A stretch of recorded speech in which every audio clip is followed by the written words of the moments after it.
السلام علیکم ورحمۃ اللہ وبرکاتہ۔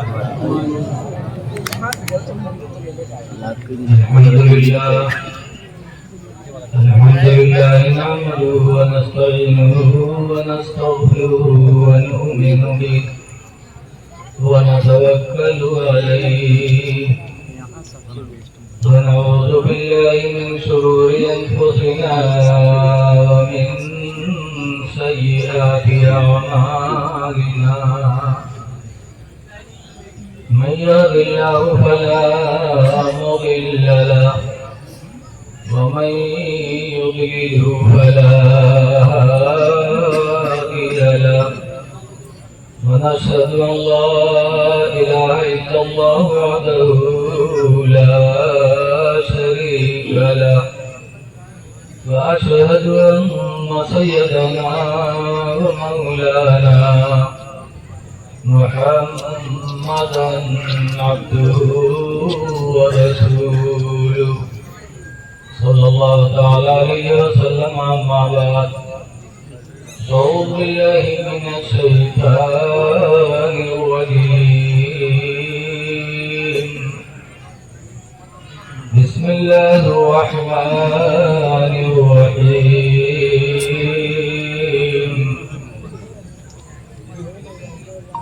إن الله اشترى من المؤمنين أنفسهم وأموالهم بأن لهم الجنة. آمنت بالله صدق الله العلي العظيم. درود شریف پڑھیے. صلی اللہ علیہ وسلم وعلى آلہ وصحبہ وبارک وسلم. صلاۃ و سلام علیک یا سیدی یا رسول اللہ صلی اللہ تعالی علیہ وسلم. یہ کو بند کر دینا بھیا، میں حضرات بڑے خوش نصیب ہیں آپ حضرات کی اتنا بڑا جلسہ رسول کریم صلی اللہ علیہ وسلم کی محبت میں سجایا. کچھ لوگ ہمارے بھائی ادھر ادھر گشت کر رہے ہیں، لگتا ہے کہ میلہ دیکھا جائے. اے ٹہلنے والوں، آپ نے بستر چھوڑا ہے تو کم سے کم مجمع میں آ کے بیٹھ کے کچھ سن لو، اس لیے کہ محبت رسول سے بڑی کوئی دولت ہے ہی نہیں. حضرت علی شیر خدا، سیٹی بند کر دو. حضرت علی شیر خدا رضی اللہ تعالیٰ عنہ سے پوچھا گیا تھا، اے اللہ کے شیر یہ بتائیے کہ امت محمدیہ میں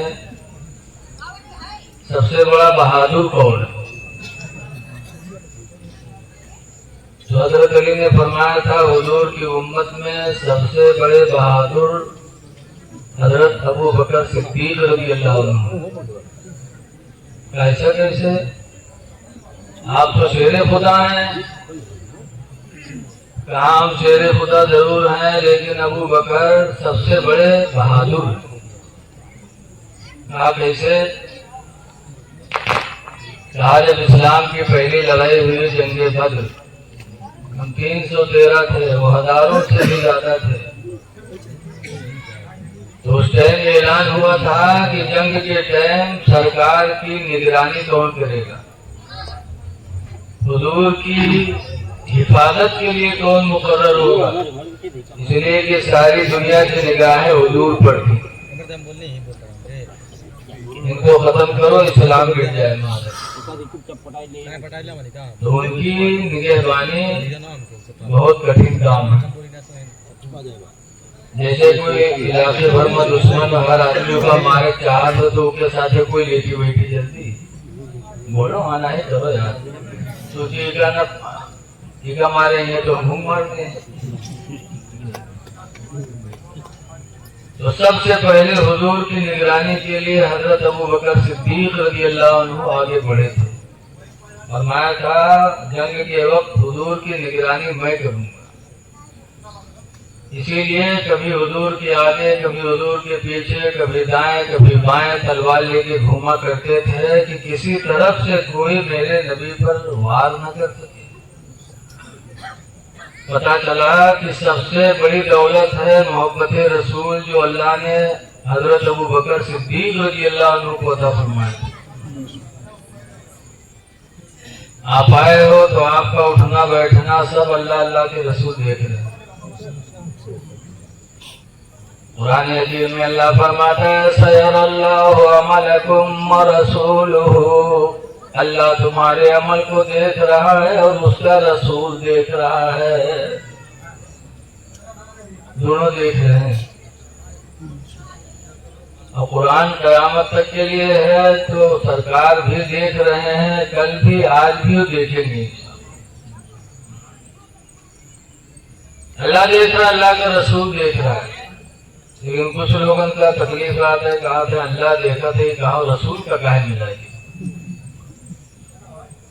لیکن قرآن کی بولی ہے۔